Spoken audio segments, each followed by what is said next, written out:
കഴിഞ്ഞ ദിവസം ദില്ലിയിലെത്തിയ US intelligence director തുളസി ഗബാർഡും രാജ്നാഥ് സിംഗും നടന്ന ചർച്ചയ്ക്ക് തൊട്ടു പിന്നാലെ നമ്മുടെ ഉപദേഷ്ടാവ് അജിത് ഡോവൽ, ഒപ്പം തന്നെ റോ മേധാവി Ravi Sinha, intelligence bureau director Tapan Dhaka എന്നിവർ പങ്കെടുത്ത ഒരു നിർണായക യോഗം നടക്കുകയുണ്ടായി.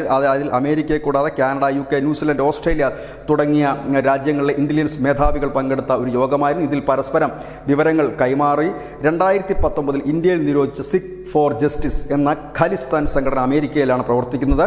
അതുകൊണ്ട് ഈ സംഘടനയെ ഭീകര സംഘടനയായി പ്രഖ്യാപിക്കണം അമേരിക്ക എന്നുള്ള ഇന്ത്യയുടെ ആവശ്യം അത് കുറച്ചുകൂടി ശക്തിപ്പെടുത്തിക്കൊണ്ട് തുളസി ഗബാർഡിനെ അറിയിക്കുകയുണ്ടായി. ഒപ്പം തന്നെ 2020 ഇന്ത്യ മോസ്റ്റ് വാണ്ടഡ് ഭീകരനായി പ്രഖ്യാപിച്ച പന്നുവിനെ വിട്ടുകിട്ടണമെന്ന ആവശ്യവും ഇന്ത്യ അമേരിക്കയ്ക്ക് മുൻപിൽ വെച്ചിരുന്നു. ഏതായാലും ഖാലിസ്ഥാൻ സംഘടനയെ പൂട്ടിക്കെട്ടണം, അവർക്ക് ISIയുമായി അതായത് പാകിസ്ഥാൻ ചാരസംഘടനയുമായി ബന്ധമുണ്ട് എന്നുകൂടി ഇന്ത്യ തെളിവുകൾ നിരത്തി തന്നെ ഈ തുളസി ഗബാർഡിനെ അറിയിക്കുകയായിരുന്നു.